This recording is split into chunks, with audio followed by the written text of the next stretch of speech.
आगे चलो, क्या पढ़ लिया था अपन ने लास्ट टाइम? वो कंप्लीट हो गया था ना टॉपिक, क्वेश्चन आंसर हो गए थे उसके, है ना? मेन फ्री पाथ के ट्रांसपोर्टेशन के उनके क्वेश्चन हो गए। चलो नेक्स्ट अपन शुरू करते हैं। क्लैसियस क्लैपेरॉन इक्वेशन, फेज ट्रांजिशन और वेपर प्रेशर कर्व जो है वो आपके टॉपिक में है। सिंपल से दो छोटे छोटे टॉपिक दे रखे हैं, क्लैसियस क्लैपेरॉन इक्वेशन का और कौन सा, वेपर प्रेशर कर्व दे रखा है। दोनों फेज ट्रांजिशन से रिलेटेड हैं, तो अपन स्टडी करते हैं। चलो शुरू करते हैं, क्या रहता है। पहला आपके पास है फेज ट्रांजिशन। सबसे पहले क्लैसियस क्लैपेरॉन इक्वेशन पढ़ने से पहले आपको फेज ट्रांजिशन के बारे में थोड़ी सूचना होनी चाहिए, क्योंकि उसी का एक मैथमेटिकल जो एनालिसिस है वो क्लैसियस क्लैपेरॉन इक्वेशन देता है आपको। तो पहला आपके पास रहेगा फेज ट्रांजिशन।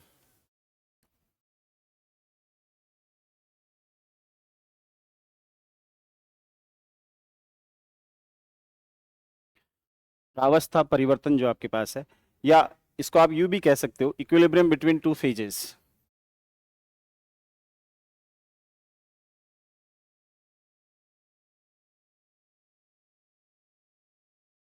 सिंपल करो, अपन स्टडी करेंगे कोई भी दो फेजेस के बीच में जो ट्रांसमिशन होता है, ट्रांजिशन होता है, वो अपन स्टडी करेंगे। ठीक है, लिख दो।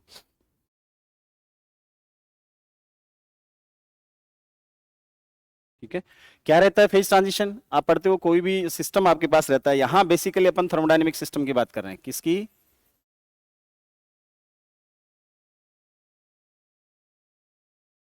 तो यहां क्या हो सकता है, या तो सॉलिड हो सकता है सिस्टम, या लिक्विड हो सकता है, या क्या हो सकता है, गैस। हालांकि फेज ट्रांजिशन आप स्टडी करते हो तो अलग अलग, जब स्टडी करते हो चीजें तब अलग अलग टाइप की फेज ट्रांजिशन आपको मिलती है। यहाँ जस्ट इनमें जो इंटर कन्वर्जन है उसकी स्टडी करेंगे अपन।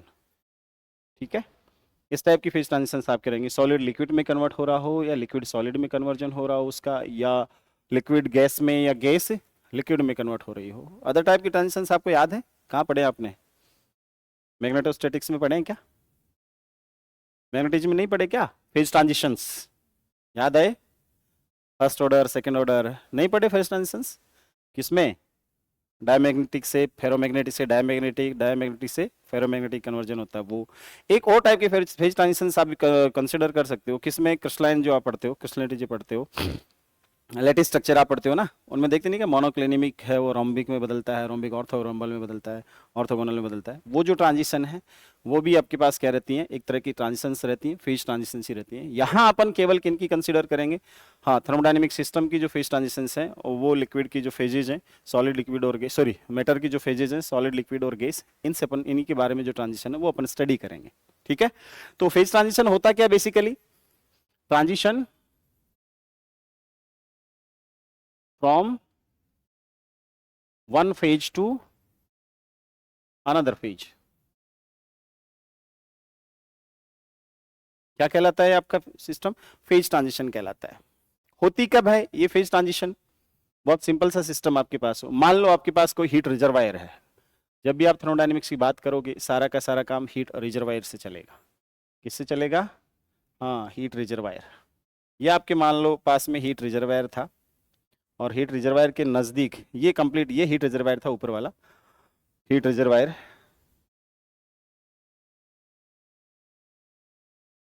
ठीक है, हाँ, यहाँ एक पिस्टन लगा दिया हमने हीट रिजर्वायर के पास में, ये एक पिस्टन लगा दिया सपोज। ठीक है, और यहाँ ये जो पार्ट था इसमें हमने क्या कर लिया,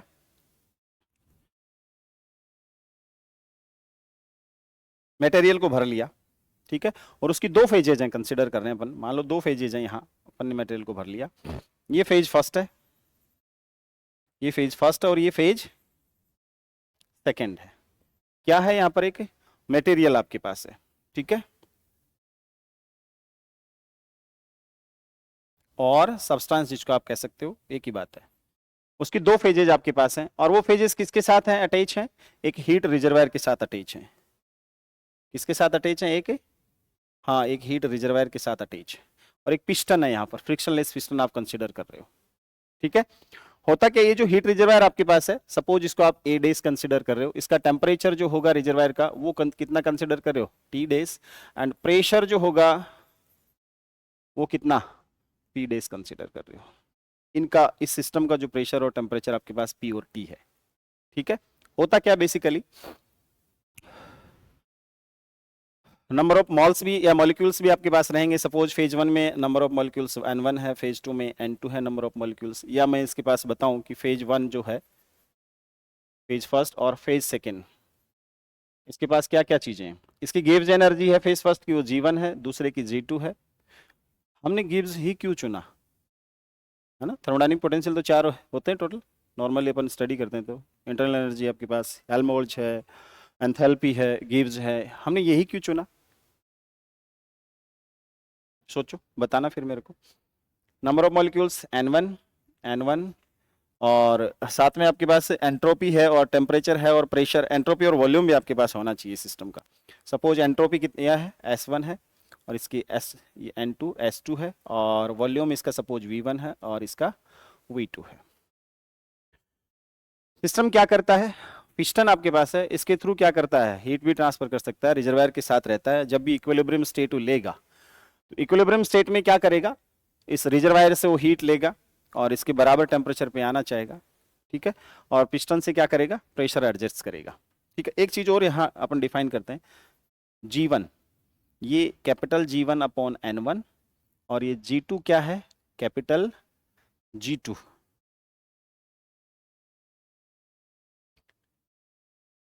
G2 upon N2 gives energy पर पार्टिकल, क्या है, गिव्स एनर्जी पर पार्टिकल। ऐसा सिस्टम है, इससे हीट लेता है और फिर क्या करता है, अपनी एक फेज से दूसरी फेज में ट्रांजिट होता है, ठीक है, कन्वर्ट करता है। क्या होता है, तो ऐसे जब हीट रिजर्वायर इसके साथ जब इक्विलिब्रियम स्टेट में आता है, तो आपने पढ़ा होगा थर्मोडायनेमिक्स में, नहीं पढ़ा तो ध्यान रखना। हाँ, जब भी कोई सिस्टम किसी उष्मा भंडार या हीट रिजर्वायर के साथ इक्विलिब्रियम स्टेट में आता है, तो उस कंडीशन में इन इक्विलिब्रियम स्टेट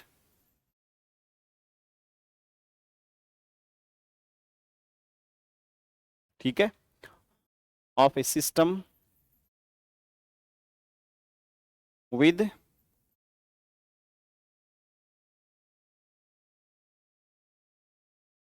रिजर्वायर, ठीक है, क्या होता है, आपने पढ़ा होगा delta G less than equal to 0 और G is minimum, and entropy जो रहती है वो क्या रहती है, हाँ ये याद रखना, छोटा सा कॉन्सेप्ट है लेकिन याद रखना, जब भी कोई सिस्टम है वो किसी हीट रिजर्वायर के साथ इक्विलिब्रियम स्टेबल कंडीशन में आता है, इक्विलिब्रियम वाले स्टेट में आता है, तो उस कंडीशन में हीट जो ट्रांसफर होती है, कब, कांस्टेंट टेम्परेचर, या जो एक रिजर्वायर का टेम्परेचर T डेज है और उसका प्रेशर P डेज है, इस केस में जब टेम्परेचर और प्रेशर आप देखते हो और उस टाइम जब हीट की बात करते हो, तो आपको पता होगा कि जो गिव्स एनर्जी है DG वो किस फॉर्मेट में रहती है, PdV माइनस VdP, नहीं, चेक करो, याद करो क्या रहता है, VdP minus SdT, VdP minus SdT किस पे डिपेंड करती है gives energy, pressure P and temperature T। System जब रिजर्वायर के संपर्क में आता है तो आपके पास टेम्परेचर और प्रेशर के जब आप बात कर रहे हो कि इसी फॉर्मेट में वो एनर्जी देता है और लेता है, इसी टाइप का इक्विलिब्रियम स्टेबल करता है ना, टेम्परेचर और प्रेशर आपके पास थर्मोडायनेमिक वेरिएबल्स हैं, इन्हीं की फॉर्मेट में करता है, तो एनर्जी सिस्टम की उस टाइम किस में कंसिडर करोगे आप, गिव्स एनर्जी। वो एनर्जी क्या कहलाती है, गिव्स एनर्जी कहलाती है। हालांकि ये सिस्टम के नंबर ऑफ मॉलिक्यूल्स पे भी डिपेंड करती है, लेकिन सिस्टम है वो रिजर्वायर के साथ इस पिस्टन के थ्रू मैटर ट्रांसफर नहीं कर रहा है, ये ध्यान रखना, ठीक है ना। नंबर ऑफ मॉलिक्यूल्स वो सिस्टम के क्या है, कांस्टेंट है। एन जो है सिस्टम का टोटल एन वो क्या है, कांस्टेंट है, ये ध्यान रखना, नंबर ऑफ मॉलिक्यूल्स, इसलिए नंबर ऑफ मॉलिक्यूल्स। अब खास बात क्या होती है, हमें इसकी जरूरत क्यों पड़ी, ये जो गिव्स एनर्जी पर मॉलिक्यूल है इसकी जरूरत क्यों पड़ती है, जब फेज ट्रांजिशन होती है उस टाइम सिस्टम जैसे इसे हीट लेता है, फेज ट्रांजिट करता है, या इसको सिस्टम हीट देता है फिर फेज ट्रांजिट करता है। सॉलिड से लिक्विड में आएगा तो हीट अब्जॉर्ब करेगा, लिक्विड से सॉलिड में जाएगा तो हीट एमिट करेगा, लिक्विड से गैस में जाएगा तो हीट अब्जॉर्ब करेगा, और गैस से लिक्विड में जाएगा तो हीट एमिट करेगा, सिस्टम इसको देगा रिजर्वायर को। समझ गए बात। अब ये सिंपल सी बात होती है। इसकी जरूरत क्यों पड़ती है, क्योंकि हम जानते हैं गिब्स फ्री एनर्जी है वो किस पे डिपेंड करती है, सिस्टम के नंबर ऑफ मॉलिक्यूल्स पे डिपेंड करती है। फेज ट्रांजिशन में इसके number of molecules phase first के n1 और इसके क्या है n2 है, ये चेंज हो सकते हैं, ये क्या हो सकते हैं, चेंज हो सकते हैं। तो गिव्स एनर्जी भी इनकी क्या हो सकती है, चेंज। पूरे सिस्टम की तो कांस्टेंट रहेगी, मिनिमम रहेगी, लेकिन वो इनके पर्टिकुलर केस में G1 G2 क्या हो सकते हैं, नंबर ऑफ मॉलिक्यूल्स पे डिपेंड कर सकती है। तो इसलिए फेज ट्रांजिशन में हम गिव्स एनर्जी की बेस पे एक्सप्लेन करना चाहें तो क्या होना चाहिए, G, ये वाला पर पार्टिकल पर मॉलिक्यूल जो गिव्स एनर्जी होती है वो कांस्टेंट होती है, वो क्या होती है, कांस्टेंट होती है किसी फेज के लिए। ठीक है, कोई दिक्कत इसमें, यहां तक कोई समस्या नहीं होनी चाहिए। आगे चलें, चलो। तो हम ये कह रहे हैं कि क्या हुआ, हम ये कह रहे हैं कि जब भी सिस्टम इक्विलिब्रियम स्टेट में आएगा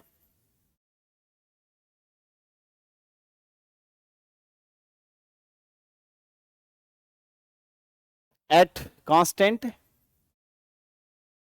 टेम्परेचर एंड कांस्टेंट प्रेशर, ध्यान देना, टेम्परेचर क्या ले रहे हैं, कांस्टेंट, तो dt क्या हो गया, 0, एंड p क्या ले रहे हैं, कांस्टेंट, तो dp क्या रहा आपके पास, 0, इसलिए dg क्या हो जाएगा, 0। अभी लिखा था ना फॉर्मूला dg का। हाँ, ये जो फेज ट्रांजिशन वाली स्टेट जो होती है वो कांस्टेंट टेम्परेचर और कांस्टेंट प्रेशर पे होता है। दोनों स्टेट कौन सी हैं, ध्यान देना, इसको क्या कह सकते हो आप, आइसोथर्मल, और ये क्या है, आइसोबैरिक। तो जो फेज ट्रांजिशन है वो आइसोथर्मल और आइसोबैरिक प्रोसेस है एक तरह की, समझ गए, कौन कौन सी है,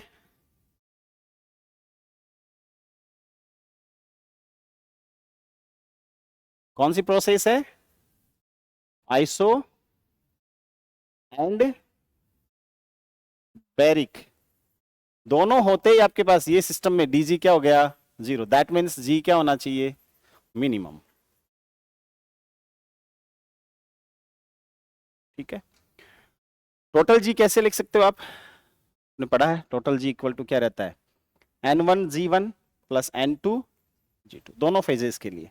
ये पहले फेज के लिए टोटल जी है g1 और ये g2 आ गया आपके पास। आप कह रहे हो कि dg इक्वल टू क्या है, तो यहाँ g तो चेंज नहीं होता ना, मैंने बताया था g1 चेंज नहीं होता, dn1 चेंज कर सकते हो, plus g2 dn2 equal to 0। आप इधर ये भी जानते हो, सिंस नंबर ऑफ मॉलिक्यूल पूरे सिस्टम की वो रिजर्वायर के साथ ट्रांसफर नहीं करता है, इसका मतलब कांस्टेंट रहेंगे, टोटल नंबर ऑफ मॉलिक्यूल क्या रहेंगे, तो यहां से क्या आ गया आपके पास, dn1 प्लस dn2 कितना आ गया, 0, इसका मतलब dn2 या dn1 इक्वल टू माइनस, इसको यहां यूज कर सकते हो क्या आप, तो g1 dn1 minus g2 dn1 equal to 0, इसका मतलब dn1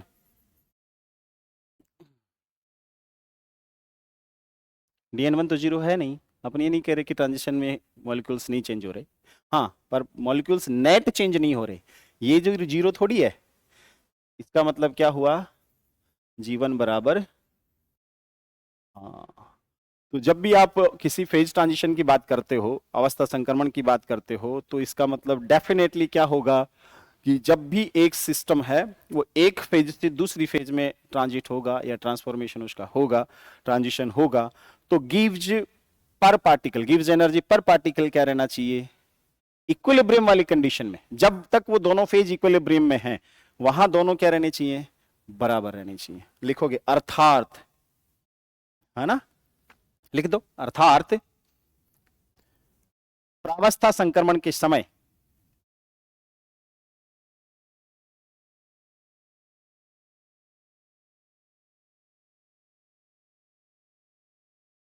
जब दोनों प्रावस्थाएं संतुलन में होती हैं, अर्थात आगे लिख दूं मैं इसको,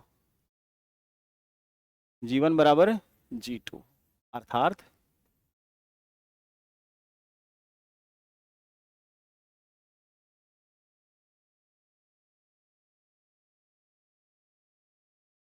जब पदार्थ की दोनों फेजेस, दोनों प्रावस्थाएं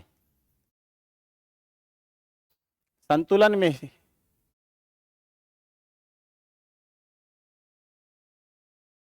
कोएग्जिस्ट करती है ना,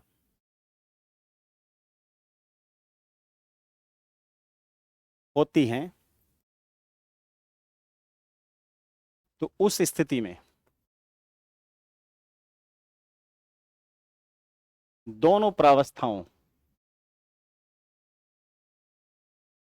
के प्रति अणु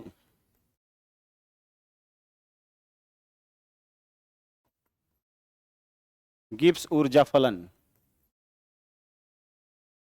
समान होंगे।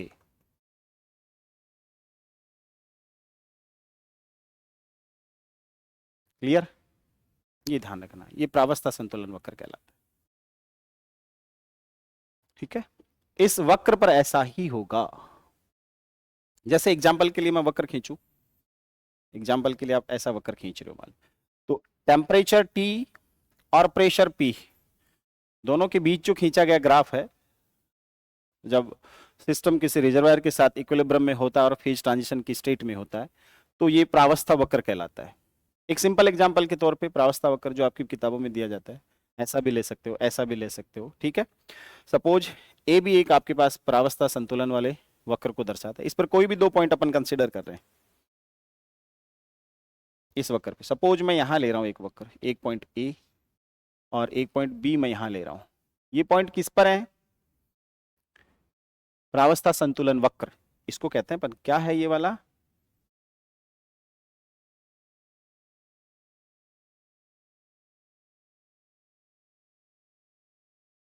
ठीक है ना, फेज इक्विलिब्रियम कर्व आपके पास है। यहां प्रावस्था फर्स्ट होती है, फेज फर्स्ट।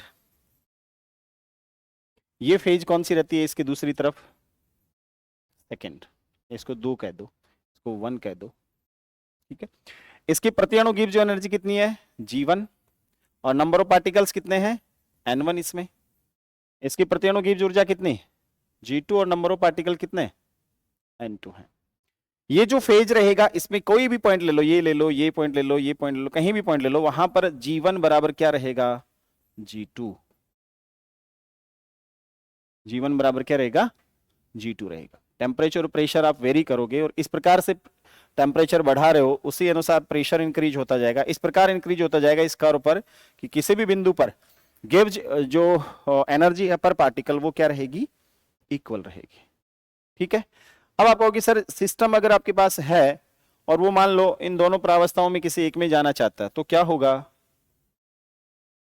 ऐसा भी तो होता है कि ट्रांजिशन नहीं हो रहा हो, उस टाइम कहां रहेगा सिस्टम? किसी एक फेज में रहेगा। तो सपोज वो फेज फर्स्ट में रहेगा। फेज फर्स्ट में कब रहेगा? उसके लिए शर्त है G1 लेस देन G2। और यहां सेकंड में रहने का क्या है concept? G2 less than G1। यानी कि आप इस बात को ध्यान रखें कि G क्या होना चाहिए? मिनिमम। और G आपके पास क्या है? N1 G1 plus N2 G2। Number of particles transit हो सकते हैं एक से दूसरी फेज में, तो वो किधर जाना चाहेंगे? कौन सी फेज में जाना चाहेंगे? उस फेज में जाना चाहेंगे जिधर गिब्स एनर्जी पर पार्टिकल कम हो, ताकि टोटल गिब्स एनर्जी क्या हो? कम हो, मिनिमम हो जाए सिस्टम की। ठीक है, तो अगर G1 लेस देन G2 है तो पार्टिकल जो होंगे ट्रांजिशन होगा वो किधर से किधर? N2 की संख्या कम होती जाएगी, किसकी बढ़ती जाएगी? N1 की। और कंप्लीटली अगर सिस्टम, अगर इस सिस्टम में फेज 1 में है, कंप्लीटली फेज 1 में, तो क्या होगा? टोटल गिब्स एनर्जी क्या रहेगी? N into G1, N into G1, है ना। सारे पार्टिकल इधर आ जाएंगे, N2 भी इधर आ जाएंगे, तो N प्लस N2 कितने हो जाएंगे? N इंटू G1 हो जाएगा। अगर सिस्टम फेज 2 में जाना चाहता है तो क्या होना चाहिए? उस फेज 2 के लिए गिब्स एनर्जी पर पार्टिकल क्या होनी चाहिए? फर्स्ट वाले से कम होनी चाहिए, ताकि ज्यादा से ज्यादा पार्टिकल किस में जाना चाहेंगे?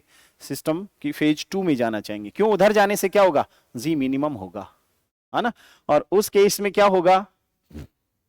उस केस में हाँ टोटल G होगा सिस्टम का। अगर कंप्लीटली वो फेज 2 में है तो क्या होगा? Total G N into G2, N into G2। याद रहेगा? ये कौन सा कर्व कहलाता है? फेज इक्विलिब्रियम कर्व कहलाता है। इसका मतलब आप क्या कहना चाह रहे हो?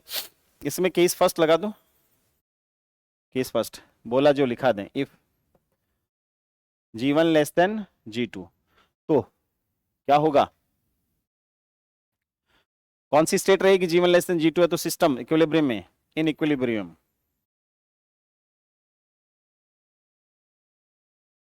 इक्विलिब्रियम में क्या रहेगा? कौन सी फेज मिलेगी आपको? फर्स्ट। और case second, if G1 greater than G2 तो कौन सी फेज मिलेगी इक्विलिब्रियम में? फेज 2। और अगर G1 बराबर G2 है, G1 बराबर क्या है? तो phase first plus phase second दोनों मिलेंगे आपको। और अगर मान लो आपको ऐसा लग रहा है कहीं मिल जाए केस जिसमें आपको 3 फेजेस की बजाय आपके पास 3 कर्व हो और वो एक दूसरे को इंटरसेक्ट करते हो, तो अगर आपके पास 3 इक्वेशन मिले या 3 फेज मिले, G1 बराबर G2 बराबर G3, तो ये क्या कहलाएगा? Triple point. और सिस्टम का क्या कहलाएगा? Triple point. यानी इसकी तीनों फेजेस, इसमें क्या रहेगा? Phase 1 plus phase 2 plus phase 3, तीनों फेजेज इक्विलिब्रियम में रहेगी। तो सिस्टम का ट्रिपल पॉइंट आप यहीं से डिफाइन कर पा रहे हो कि अगर आपके पास क्या हो, सिस्टम किसमें हो? हाँ, इक्विलिब्रियम में हो, और आपके पास ट्रिपल पॉइंट हो, तो उस पर गिव्स एनर्जी तीनों फेजेस के लिए क्या रहेंगी? पर पार्टिकल इक्वल रहेंगी। वहां सिस्टम तीनों ही स्टेट को क्या करेगा? शो करेगा इक्विलिब्रियम में, तीनों स्टेट रिप्रेजेंट होंगे। क्लियर? ये क्लियर हो जाता है तो इसके आते ही फिर अब इसका मैथमेटिकल एनालिसिस, इसका क्या स्टडी करते हैं अपन? Mathematical analysis. वो तो मैथमेटिकल एनालिसिस में क्या करते हैं? ये जो कर्व आपने खींचा, इस कर्व का स्लॉप डिसाइड करते हैं। स्लॉप क्या देखते हैं अपन? स्लॉप। स्लॉप क्या होगा इसका? tan थीटा बराबर है dp अपॉन dt। तो इसका जो मैथमेटिकल एनालिसिस है वो आपको कौन देगा? क्लैसियस क्लैपेरॉन इक्वेशन। ठीक है, तो इसका मैथमेटिकल एनालिसिस, या आपने जो कर्व यहां खींचा है, फेज कर्व आपके पास है, फेज इक्विलिब्रियम कर्व, उस फेज इक्विलिब्रियम कर्व का स्लोप जो होगा उसको आप देख के बता सकते हो कि सिस्टम किधर से किधर जाएगा। ठीक है, चलें आगे। लिख दिया? लिख दो, चलें।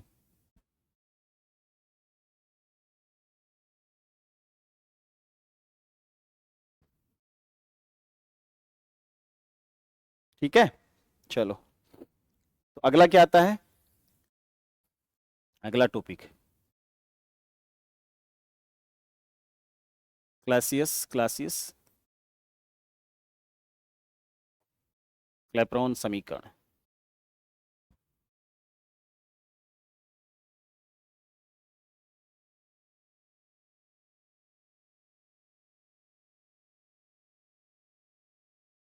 क्लैसियस क्लैपेरॉन इक्वेशन क्या बताता है? किसको रिप्रेजेंट करता है? हाँ, प्रावस्था संतुलन जो आपके पास है,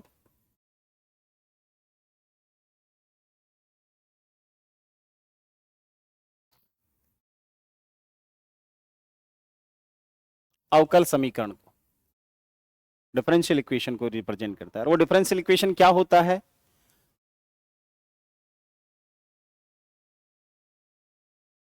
प्रावस्था संतुलन वक्र का ढाल, स्लॉप,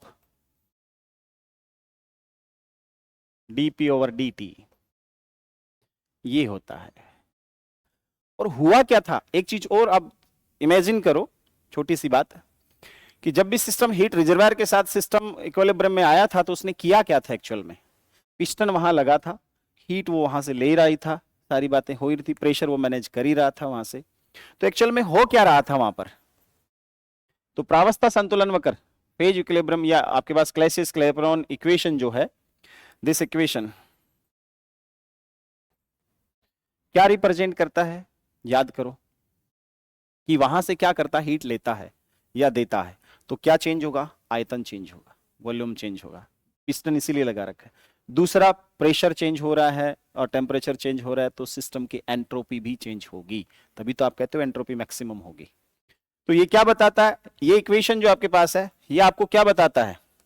कि प्रावस्था संतुलन जब हो रहा होता है, या प्रावस्था संतुलन है, उसमें ताप और दाब जब चेंज होता है, तो उस कंडीशन में जब सिस्टम रिजर्वायर के साथ इक्विलिब्रियम स्टेट स्थापित करता है, तो उसके एंट्रोपी और उसके वॉल्यूम में क्या चेंज आता है ना? तो ये समीकरण साम्य की स्थिति में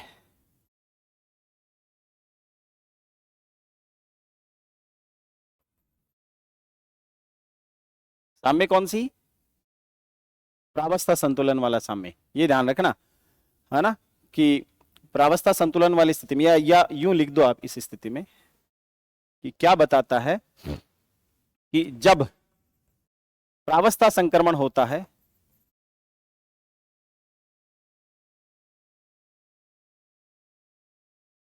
तो निकाय के दाब P व ताप T के साथ, इसके साथ निकाय के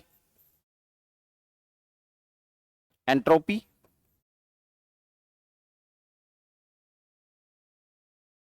व आयतन का परिवर्तन किस प्रकार होता है?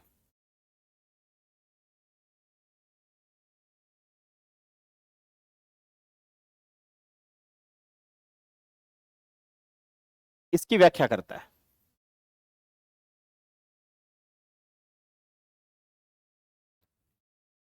लिख दो, इसकी व्याख्या करता है।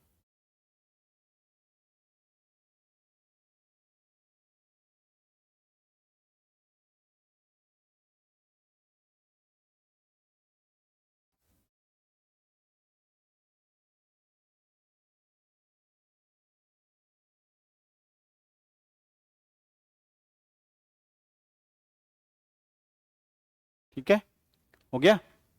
एक बात और बताओगे इसके बारे में, दो छोटी छोटी बातें और बताओगे। क्या बताओगे? कि आपको वो रेट देता है, ये it gives the rate at which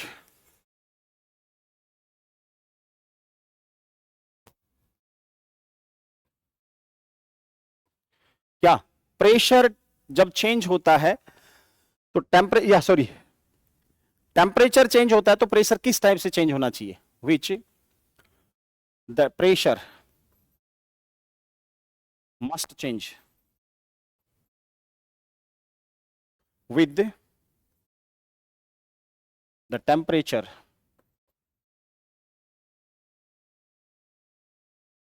for phases to remain in equilibrium.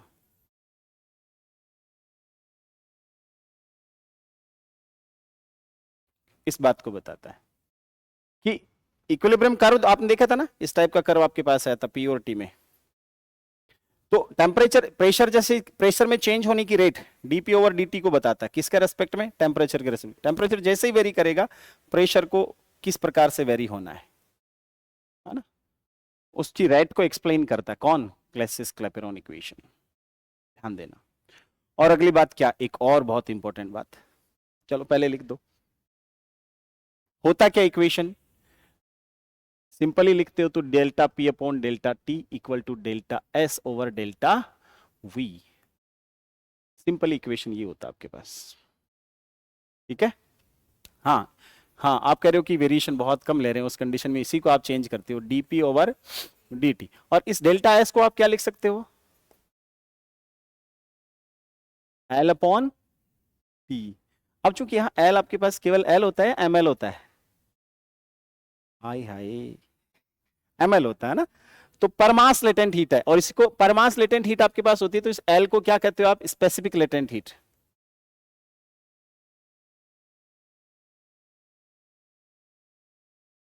ठीक है, पर मास भी ले सकते हो, मॉल्स में आपके पास संख्या तो पर मोल भी ले सकते हो आप, तो वो क्या बन जाती है आपके पास? स्पेसिफिक।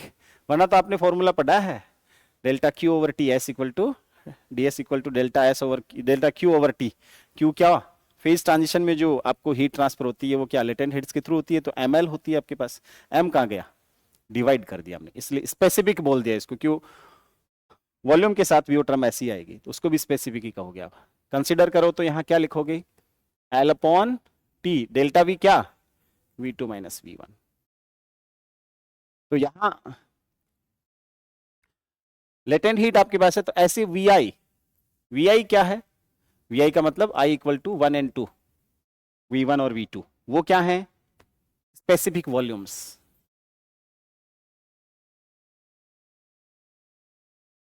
Of phases 1 and 2। दो ले लिए ना आपने, ठीक है, तो कोई सी भी स्टेट है या कोई सी भी फेज है, 1 है या 2 है, उसका वॉल्यूम V1 और V2 रहेगा। ठीक है, हाँ, स्पेसिफिक वॉल्यूम का मतलब क्या हुआ? जैसे V1 है, V1 स्पेसिफिक होने का मतलब क्या हुआ? आप जानते हो V अपॉन मास आना चाहिए, उसी को अपन स्पेसिफिक कह रहे हो आप यहाँ पर मास। ठीक है, तो इसका मतलब मैं ऐसा लिख सकता हूँ क्या, m को रो इंटू V। तो इसकी यूनिट्स क्या होंगी स्पेसिफिक वॉल्यूम की? 1/रो। रो की क्या होती है मीटर क्यूब पे।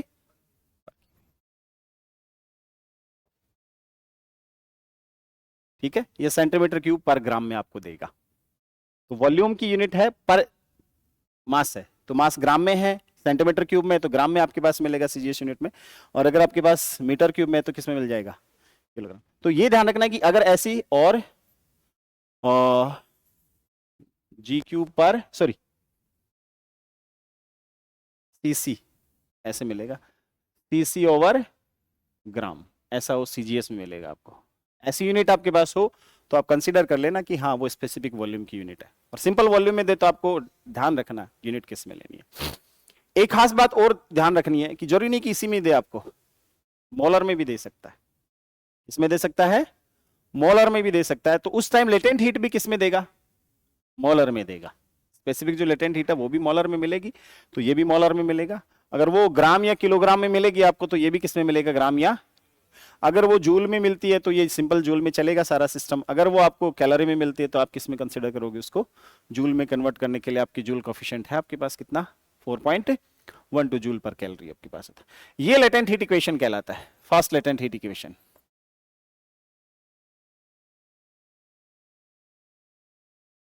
याद आया कौन सा हीट इक्वेशन कहलाता है? हाँ, ठीक है, फास्ट लेटेंट हीट इक्वेशन। और एक बात और याद रखना यहां नोट करके, फर्स्ट ऑर्डर ट्रांजिशन को रिप्रेजेंट करता है ये।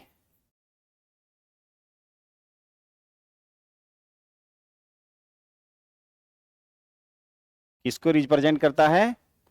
फर्स्ट ऑर्डर ट्रांजिशन को रिपीट करता है। फर्स्ट ऑर्डर ट्रांजिशन कौन सी होती है, मैं सिंपली आपको एक बात बताऊं, जिसमें जी क्या रहता है, कंटिन्यूअस, और डेल जी क्या रहता है, डिसकंटिन्यूअस। ये रहता है ना, तो इसका मतलब इसमें एंट्रोपी और जो वॉल्यूम है आपके पास वो डिसकंटिन्यूटी शो करेंगे।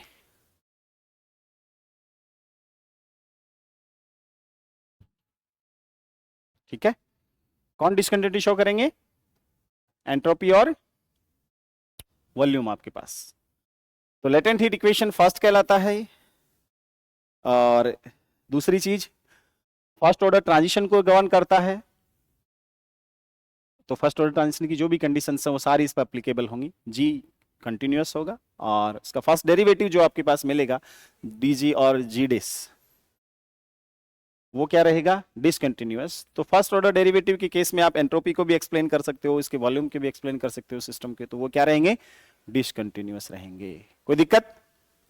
अब ये क्लैसियस क्लैपेरॉन जो इक्वेशन है ये बहुत सारी सूचनाएं आपको देता है ना। क्या क्या रहती हैं कि टेम्परेचर और प्रेशर दोनों में जब फेज चेंज होती है तो किस प्रकार का वेरिएशन आता है, और उससे जो फेजेज रहती हैं, जैसे सॉलिड से लिक्विड में आ रहा है तो मेल्टिंग पॉइंट या फ्रीजिंग पॉइंट पे क्या इफेक्ट पड़ता है, या लिक्विड से वेपर में जा रही है कोई भी सिस्टम चेंज हो रहा है, या वेपर से लिक्विड में चेंज हो रहा है, तो उस टाइम मेल्टिंग पॉइंट आपके पास है, या कंडेंसेशन सॉरी मेल्टिंग पॉइंट आपके पास है, तो उस मेल्टिंग तो हो चुका ना पहले, बॉइलिंग पॉइंट आपके पास है ना, वेपर में कन्वर्ट हो रहा था, बॉइलिंग पॉइंट आपके पास है, उस बॉइलिंग पॉइंट पर क्या इफेक्ट पड़ेगा विद टेम्परेचर प्रेशर, आपको कैसे वेरी करना पड़ेगा। ठीक है, चलो देखते हैं क्या रहता है। फर्स्ट केस, फर्स्ट दाब का किसी भी पदार्थ के क्वथनांक पर क्या प्रभाव पड़ेगा, वो अपन स्टडी करते हैं। दाब का क्वथनांक पर प्रभाव,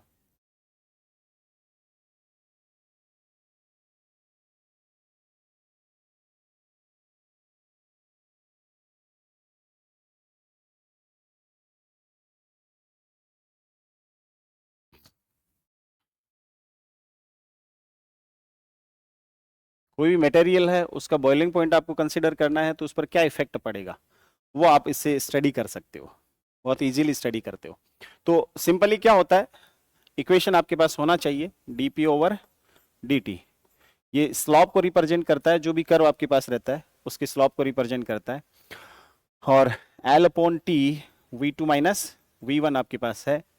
आप कह रहे हो कि बॉइलिंग पॉइंट का मतलब क्या हुआ, कोई भी सिस्टम है वो लिक्विड से किस में कन्वर्ट हो रहा है, वेपर में, और गैसीय स्टेट में जाता है अपने पास, ठीक है।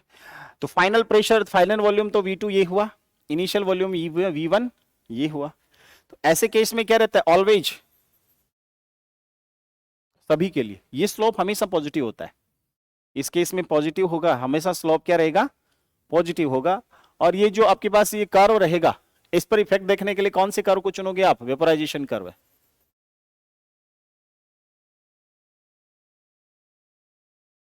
इसका स्लोप ऑलवेज क्या रहेगा, पॉजिटिव, याद रखना, क्योंकि वेपोराइजेशन का जो कर्व आपके पास है जिसमें लिक्विड वेपर में कन्वर्ट होता है या इक्विलिब्रियम स्टेट में रहता है उस कर्व पर, तो उसका स्लोप dp ओवर dt हमेशा पॉजिटिव कैसे रहता है, चेक करो यहां से। ऑलवेज क्या रहेगा, V2 क्या रहेगा, ग्रेटर देन V1। वेपर का हमेशा क्या रहेगा, बढ़ता रहेगा मास। कहां से कहां तक रहता है ये, हाँ वेपराइजेशन करो, कहां से कहां तक रहता है, ऑलवेज पॉजिटिव, ध्यान रखना, कहां से कहां तक, from triple point two critical point. ध्यान देना, कर्म पढ़ेंगे कहाँ आएगा ट्रिपल पॉइंट, कहाँ आपके पास क्रिटिकल पॉइंट आएगा। क्रिटिकल पॉइंट वो पॉइंट जिसके बाद आपका कन्वर्जन ऑलमोस्ट रुक जाता है या वॉल्यूम में एक्सपेंशन ऑलमोस्ट रुक जाता है, तो डेल्टा वी जीरो की ओर टेंस होता है। तो इसका मतलब क्या हुआ, डीवी डेल्टा वी क्या हो गया, positive. L and T always क्या है, पॉजिटिव है क्या, ये सारे ऑलवेज पॉजिटिव हैं, तो डीपी ओवर डी यानी एल पॉजिटिव, टी पॉजिटिव और ये भी पॉजिटिव, तो डीपी ओवर डी आपके पास क्या आ गया, ये स्लॉप क्या आ गया, पॉजिटिव। पॉजिटिव का मतलब क्या होगा, इसका मतलब इसको आप ऐसे समझ सकते हो कि P2 minus P1 upon T2 minus T1। T1 initial है, T2 फाइनल है, P1 इनिशियल है और P2 फाइनल है। इसका मतलब T1 से इंक्रीज करोगे आप टेम्परेचर, इसका मतलब प्रेशर क्या हो जाएगा, इंक्रीज। या यूं कहो कि प्रेशर इंक्रीज करोगे तो टेम्परेचर क्या हो जाएगा, हाँ इसका मतलब आप अगर प्रेशर इंक्रीज करोगे देन जो बॉइलिंग पॉइंट है वो भी क्या हो जाएगा,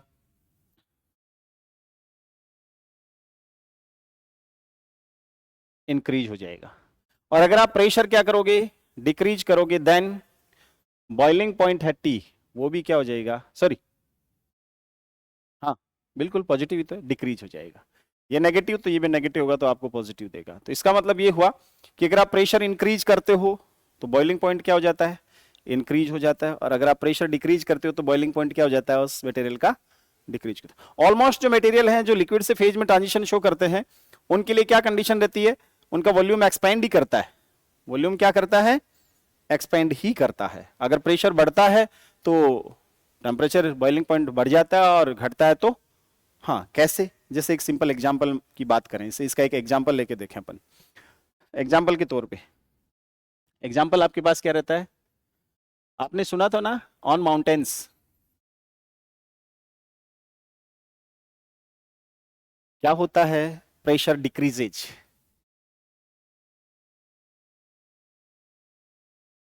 गिरता है ना प्रेशर, प्रेशर गिरता है तो क्या होना चाहिए, इसका मतलब बीपी बॉइलिंग पॉइंट क्या होना चाहिए, गिर जाना चाहिए।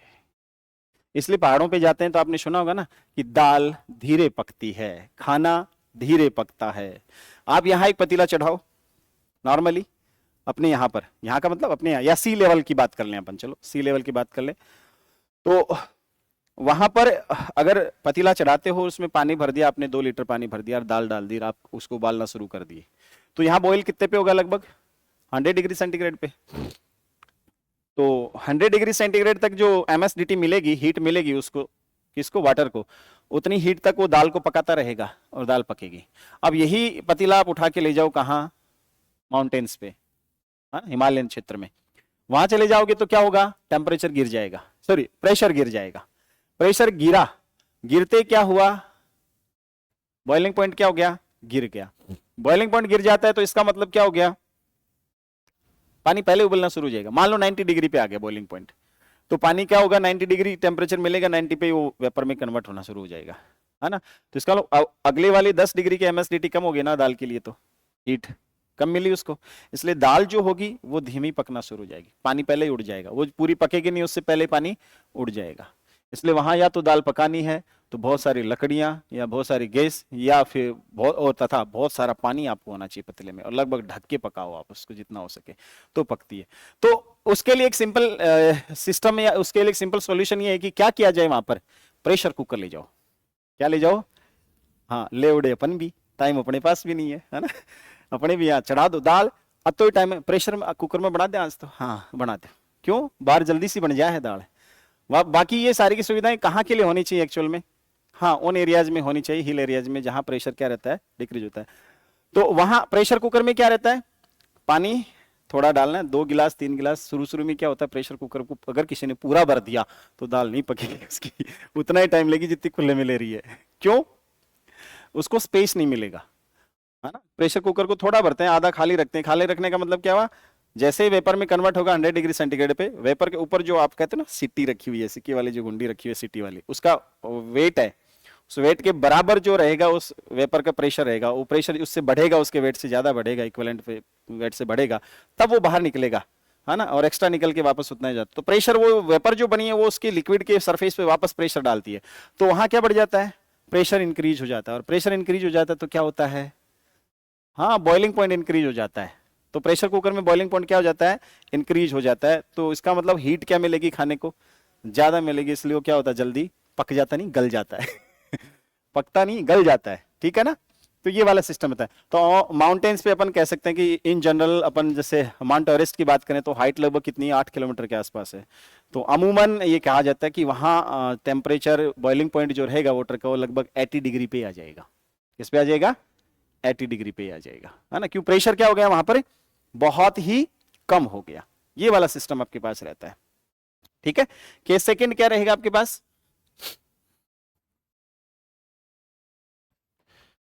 हाँ ये थोड़ा सा ध्यान देना, है ना, effect of pressure on melting point, second वाला।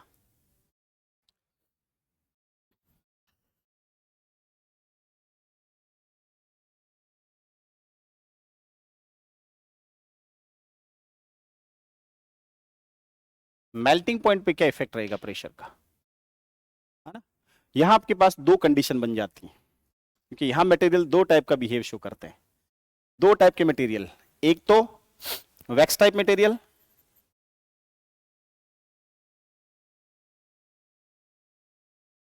और दूसरे किस टाइप के मटेरियल्स, आइस टाइप मटेरियल्स।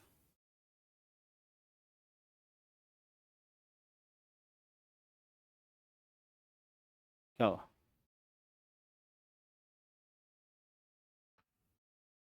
लिखो, एक मिनट।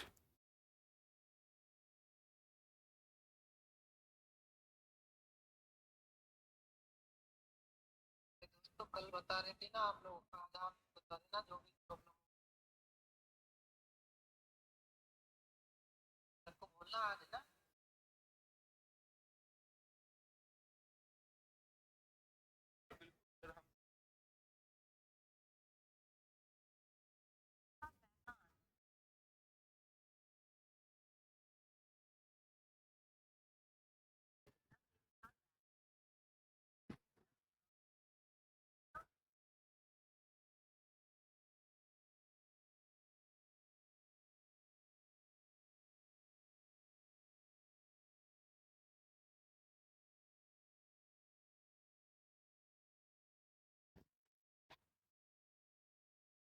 हाँ तो इसमें क्या रहता है अपने पास, अरे एक मिनट, इसको मैं सेट कर देता हूँ।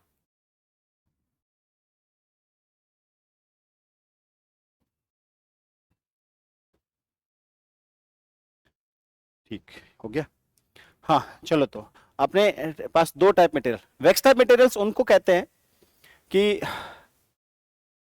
जिनका टेम्परेचर अगर आप इंक्रीज करते हो, टेम्परेचर, या यूं कहें कि सॉरी, वैक्स टाइप मटेरियल्स के लिए क्या करते हैं, और होता क्या इसमें, सॉलिड है, वो किस में कन्वर्ट होता है?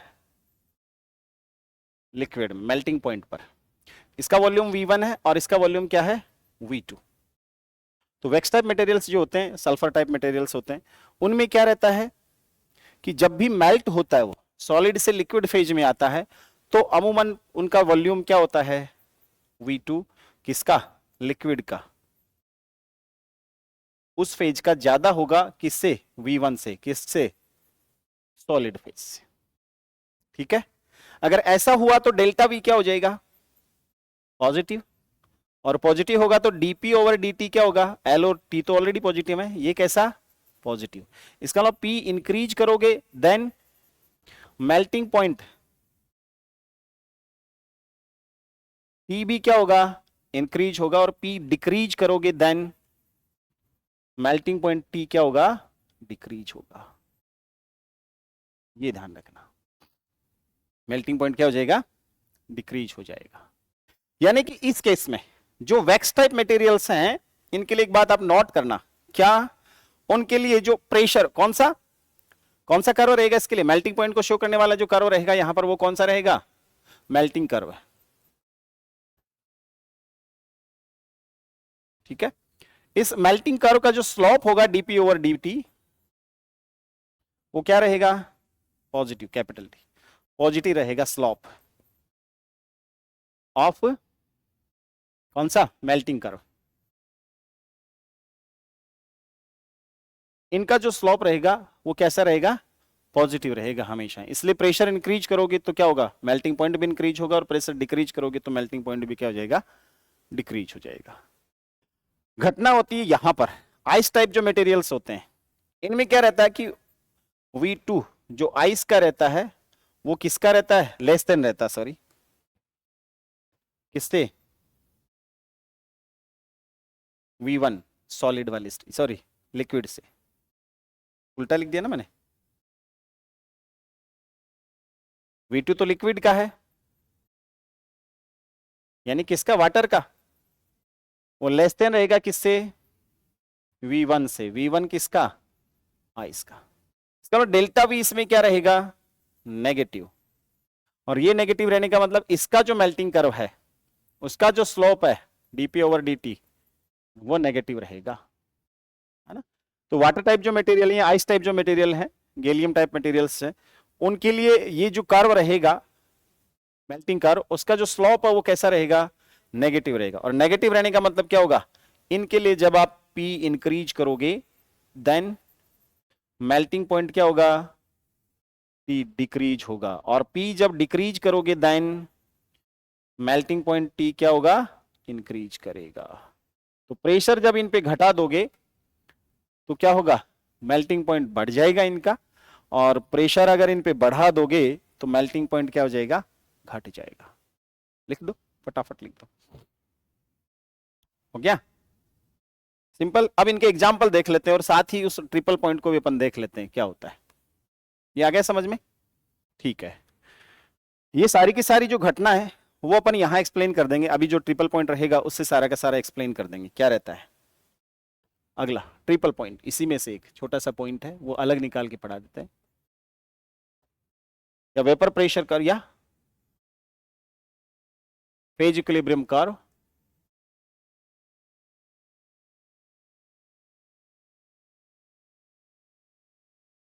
And triple point. एग्जाम्पल के तौर पर अपन दोनों तरह के इक्विलिब्रियम कर्व देख लेते हैं, कौन कौन से हैं, कौन कौन से नहीं होते हैं, वो वाले। तो दोनों टाइप के मटेरियल अपने पास थे, अलग अलग पढ़ा दूं तुम्हें। पहला तो कौन सा था? केस फर्स्ट, जिनके लिए, जिन पदार्थों के लिए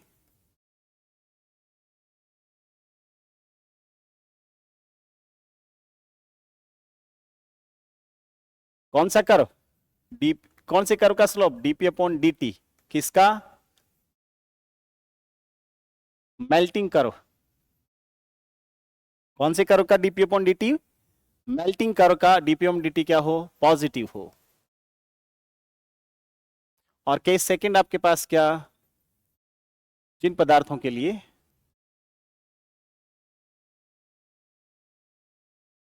dp अपॉन dt स्लोप किसका, मेल्टिंग कर्व का, वो कैसा हो, नेगेटिव।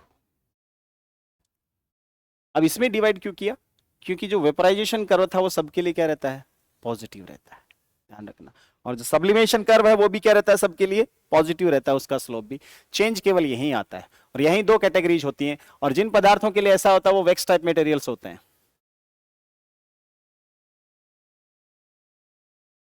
मोस्ट ऑफ मटेरियल्स ऐसे ही रहते हैं। और जिन पदार्थों के लिए डीपी ऊपर नेगेटिव रहता है वो कौन से होते हैं, हाँ, आइस टाइप मटेरियल्स रहते हैं। होता क्या इनके लिए कर्व, फेज इक्विलिब्रियम कर्व ये रहता है, ठीक है। यहां आप टेम्परेचर कंसीडर कर रहे हो डिग्री सेंटीग्रेड में, और किस में ले सकते हो, केल्विन में ले सकते हो। यहां प्रेशर कंसीडर कर रहे हो आप, जो प्रेशर की यूनिट्स हैं आप पास्कल में ले लो, किलो पास्कल में ले लो, या एटीएम में ले लो, कोई दिक्कत नहीं। क्या रहता है इनिशियली, ये सब्लिमेशन कर्व आपके पास है, ये आपके पास कौन सा कर्व है, वेपराइजेशन कर्व है। और ये वाला जो कर्व है, इस टाइप का जो कर्व आता है,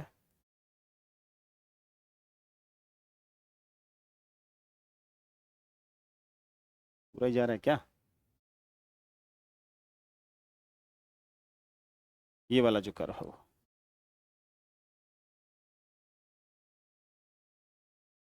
कौन सा कर्व है, ये वाला। क्योंकि यहां ये जो जो फेज रहेगी ये वाली, ये सॉलिड होगी, ठीक है। और ये कौन सी फेज रहेगी, लिक्विड। और ये कौन सी रहेगी, वेपर और गैस स्टेट रहेगी। ये जो पॉइंट होगा ना, ये पॉइंट, हाँ, यहाँ का जो टेम्परेचर होगा टीआर से रिप्रेजेंट करेंगे, और यहाँ का जो प्रेशर होगा और उसको भी किससे रिप्रेजेंट करेंगे, टीआर से। इसको सपोज ए कह दो, ये बी हो गया, ये सी हो गया, ये डी हो गया। इसको क्या कहोगे आप, ट्रिपल पॉइंट।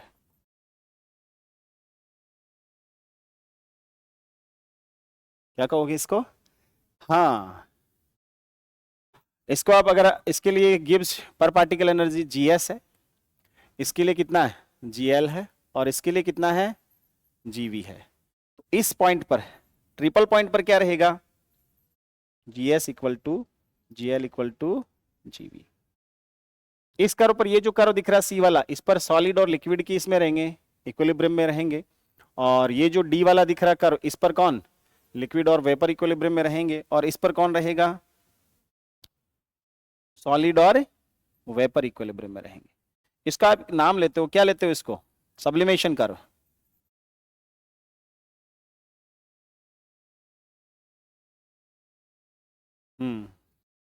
और ये कौन सा रहता है,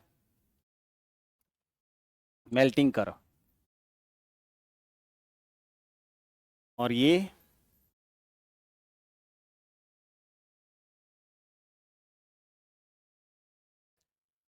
ठीक है, ये स्थिति रहती है। वैक्स टाइप मटेरियल, इसमें ब्रैकेट में आप लिख भी सकते हो, for example CO2, carbon dioxide का मोस्ट पॉपुलर रहता है आपके पास, इस टाइप का जो कर्व रहता है वहां पे, है ना।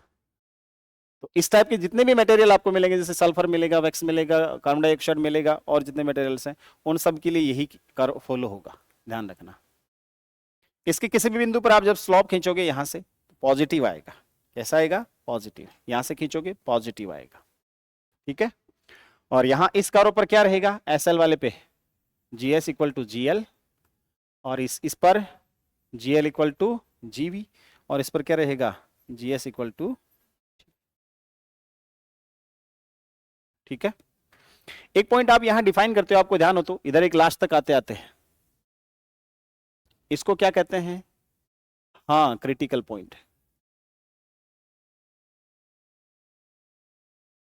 ठीक है। इस पॉइंट के बाद आप सिंपल प्रेशर बढ़ाकर या टेम्परेचर बढ़ा करके आप लिक्विड को गैस या गैस को वेपर में, सॉरी, हाँ, वेपर को गैस में, वेपर को लिक्विड में या लिक्विड को वेपर में आप कन्वर्ट नहीं कर सकते, क्योंकि इसलिए इस पॉइंट के बाद इतना वॉल्यूम एक्सपेंड हो चुका होता है, लिक्विड का मॉलिक्यूल्स इतने दूर जा चुके होते हैं कि अब उसके बाद और जरूरत नहीं होती, या यूं कहें कि उसके बाद और आप प्रेशर या टेम्परेचर इंक्रीज करोगे तो वॉल्यूम में इंक्रीमेंट नहीं होगा। ठीक है, ये वाला पॉइंट वो रहता है क्रिटिकल पॉइंट। ठीक, दूसरे टाइप के जो मटेरियल्स हैं, आइस टाइप मटेरियल्स आपके पास होते हैं, उनके लिए क्या रहता है, वेपर प्रेशर का टेम्परेचर इस साइड ले रहे हो, प्रेशर इस साइड ले रहे हो।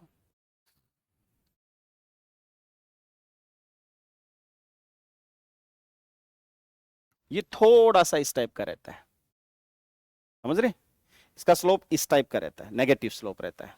ठीक है, यहां ये जो पॉइंट होता है, ये पॉइंट कौन सा होता है, ट्रिपल पॉइंट। ये मेल्टिंग कर्व है, कोई भी स्लोप खींचोगे ऐसे खींचोगे, समझ गए।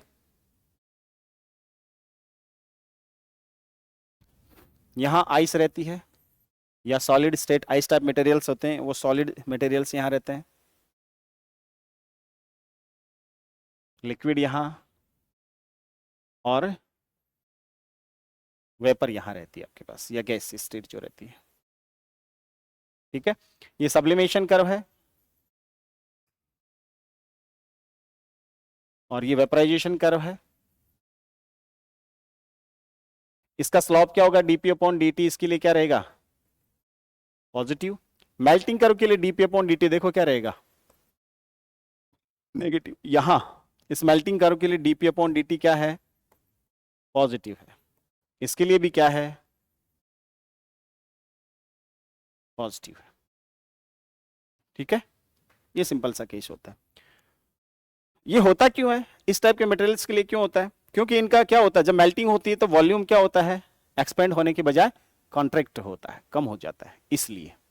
ठीक है, तो यहाँ दोनों फेजेज रहेंगे ये वाले इक्विलिब्रियम में, यहाँ ये दोनों फेजेज और यहाँ ये दोनों फेजेज रहेंगे। यहाँ ट्रिपल पॉइंट आपके पास रहता है TTR, और यहाँ PTR। डाटा आप चेक कर सकते हैं, ट्रिपल पॉइंट लगभग इसका 0.611 किलो पास्कल होता है जल के लिए, वाटर के लिए 0.611 किलो पास्कल, और ये ट्रिपल पॉइंट 0.01, आपको ध्यान होगा ना, 0.01 डिग्री सेंटीग्रेड।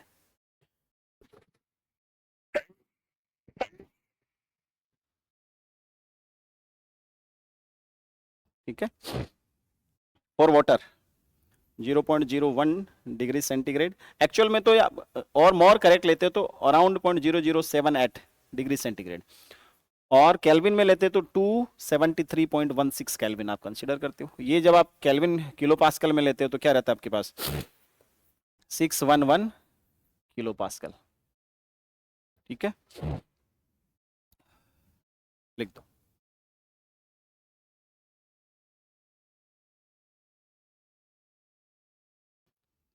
ठीक है, हाँ, कार्बन डाइऑक्साइड के लिए भी आप चेक कर सकते हो कि जो टेम्परेचर रहता है इसका, ट्रिपल पॉइंट का टेम्परेचर रहता है वो लगभग 56.6 डिग्री सेंटीग्रेड माइनस में रहता है।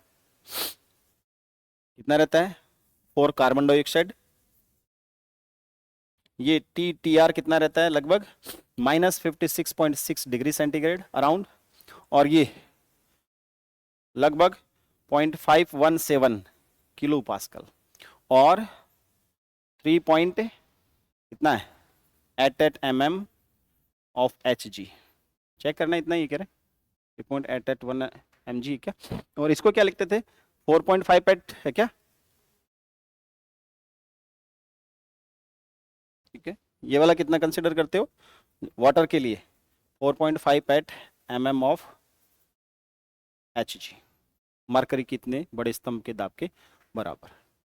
क्या हुआ, ऐसे कैसे करने लग गए, सर्दी हो गई, अरे गाय की सर्दी हो गई, ये छाप दो तुम तो फटाफट।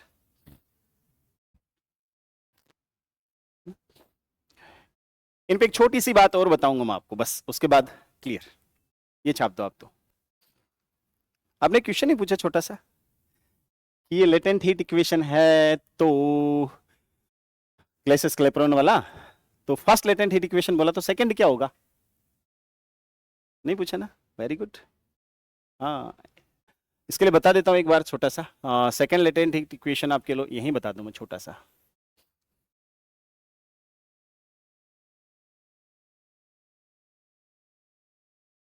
कि क्या होता है, dl over dt 1 2 equal minus L, या यूं कहें कि दोनों फेज में लेंगे अपन, तो 1 2 लिखने की जरूरत नहीं है, L over T equal to C vapour minus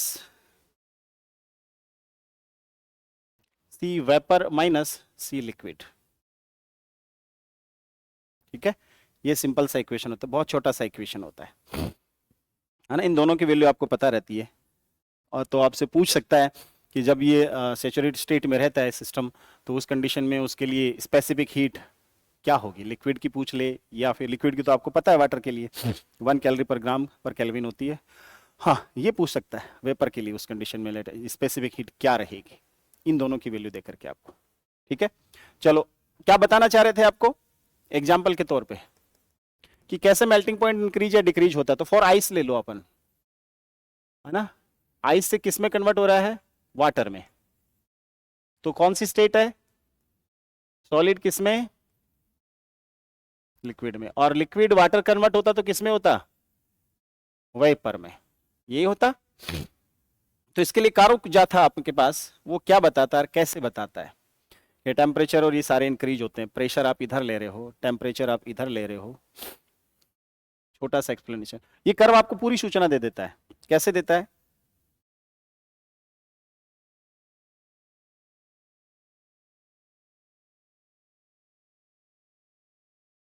ये स्थिति आपके पास है। नेगेटिव स्लोप था ना इसका, यहां सॉलिड था, यहां, और यहां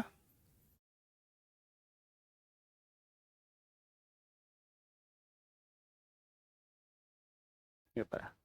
एक चीज और देखना, जो फेज कर्व है,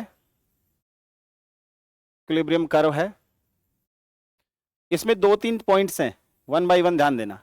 इसमें कोई बड़ा रीजन है ना, एक बड़ा रीजन है ना, रीजन 1 रीजन है, वो 1 फेज को रिप्रेजेंट करता है। किसको रिप्रेजेंट करता है, एक रीजन, जैसे ये वाला एक रीजन है, ये एक फेज को रिप्रेजेंट करेगा। ये वाला एक रीजन है, लिक्विड को रिप्रेजेंट करेगा। ये रीजन है, सॉलिड को रिप्रेजेंट करेगा। कोई कर्व इसमें आप खींच दोगे, वेपर प्रेशर या फेज डायग्राम जिसको आप कह सकते हो, इसमें कोई कर्व है, कर्व लाइन, लाइन या कर्व जिसको आप कहते हो, वो किसको, 2 फेजेज इन इक्विलिब्रियम होता है। कैसा, 2 फेजेज जो होती हैं उनको इक्विलिब्रियम में रिप्रेजेंट, जैसे ये वाला है, क्या रहेगा इस कर्व पर, सॉलिड और लिक्विड इक्विलिब्रियम में रहेंगे, इस पर लिक्विड और वेपर। ठीक है, और कोई पॉइंट अगर आपने खींच दिया, इसमें कोई पॉइंट ले लिया, तो इसमें क्या रहेगा, 3 फेजेज आर इन इक्विलिब्रियम। कितनी फेजेज को रिप्रेजेंट करेगा कोई पॉइंट, अगर इसमें कोई पॉइंट आपने ले लिया तो वो 3 फेजेज को इक्विलिब्रियम में रिप्रेजेंट करेगा। ठीक है, ये आपके पास क्या रहता है, क्रिटिकल पॉइंट रहता है, सॉरी टेम्परेचर ट्रिपल पॉइंट रहता है वाटर के लिए। इसको 0.01 डिग्री सेंटीग्रेड अराउंड आप लेते हो। ठीक है, और ये अराउंड 0.611 किलो पास्कल आप लेते हो। मैं कह रहा हूं कि सपोज यहां इसका जो जनरल मेल्टिंग और बॉइलिंग पॉइंट है, वो आप यहां रिप्रेजेंट कर रहे हो, यहां से, है ना। इसको मैं कह रहा हूं कितना, 100 डिग्री सेंटीग्रेड है। और ये जो पॉइंट है, ये क्या है,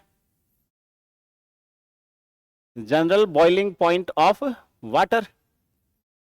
ये 100 डिग्री सेंटीग्रेड पे होता है, और इसका जो प्रेशर होता है वो लगभग कितना होता है, 101.3 किलो पास्कल, इतना ही होता है, 1 एटीएम के बराबर जिसको आप लेते हो। और ये जो पॉइंट आता है, ये पॉइंट क्या आता है इसका, इस पॉइंट को मैं क्या नाम दूं,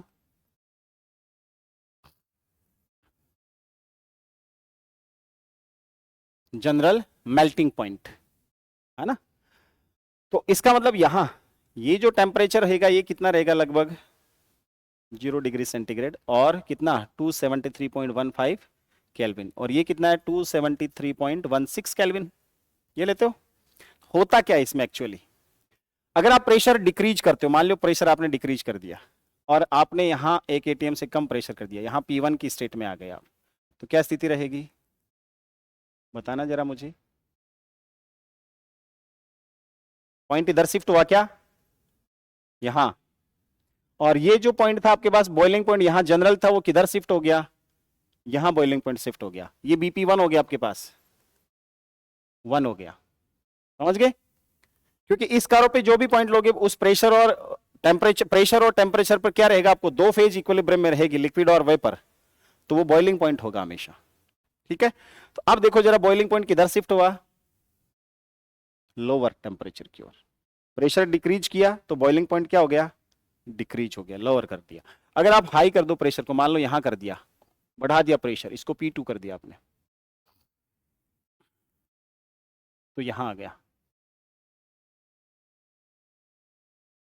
देखो जरा क्या हुआ, जैसे प्रेशर इंक्रीज किया आपने, बॉइलिंग पॉइंट यहां शिफ्ट हो गया BP2 सेकंड वाले केस में, और टेम्परेचर क्या हो गया, बॉइलिंग पॉइंट बढ़ गया। इधर क्या हुआ लेकिन, इस साइड देखो, ये नॉर्मल था, यहां आ गए आप, जब प्रेशर डिक्रीज किया था तो आप यहां थे, क्या हुआ, मेल्टिंग पॉइंट बढ़ गया, प्रेशर डिक्रीज किया तो मेल्टिंग पॉइंट, हाँ, और यहां आ गए, प्रेशर अगर आपने इंक्रीज किया तो मेल्टिंग पॉइंट क्या हो गया, डिक्रीज हो गया, याद रहेगा। इसका मतलब इस टाइप का जो मटेरियल आपके पास है, वाटर टाइप मटेरियल है, उसमें अगर आप प्रेशर इंक्रीज करते हो तो मेल्टिंग पॉइंट क्या होता है, प्रेशर इंक्रीज करने पे मेल्टिंग पॉइंट हाँ डिक्रीज होगा, और प्रेशर अगर डिक्रीज करते हो तो मेल्टिंग पॉइंट क्या होगा, इंक्रीज होगा। बॉइलिंग पॉइंट के केस में क्या होगा, प्रेशर अगर आप इंक्रीज करोगे तो बीपी क्या होगा, हाँ, प्रेशर डिक्रीज करोगे तो, ठीक है। ऐसा आप उसके लिए भी ले सकते हो, कार्बन डाइऑक्साइड के लिए, या उस टाइप का जो मटेरियल, उसमें एक कर्व क्या रहेगा, ऐसे आएगा, ऐसे आएगा तो क्या होगा, सेम वही घटना होगी जो यहां हो रही है, मेल्टिंग पॉइंट प्रेशर घटाने पे घटेगा और बढ़ाने पे, क्योंकि स्लोप क्या है उसका, पॉजिटिव है, उसका पॉजिटिव है, इसका है नेगेटिव, ठीक है, क्लियर। कल इसका एक छोटा सा पॉइंट और है, वेपर प्रेशर कर्व, इस कारों पे और इस कारों पे बात करेंगे अपन कि वेपर का क्या प्रेशर रहेगा जब सॉलिड और वेपर इक्विलिब्रियम में रहती है, या लिक्विड या वेपर इक्विलिब्रियम में रहती है, तब क्या प्रेशर रहता है, किस टाइप से प्रेशर इंक्रीज होता है, डिक्रीज होता है, ये कर्व ऐसे ही क्यों आते हैं, सीधे क्यों नहीं गए, ऐसे ही क्यों आते हैं, एक्सपोनेंशियली क्यों आते हैं एक तरह के, वो अपन स्टडी करेंगे कल, ठीक है। और इसके क्वेश्चन भी करेंगे, न्यूमेरिकल भी सॉल्व करेंगे, तो पढ़ के आना कल, ठीक है। चलो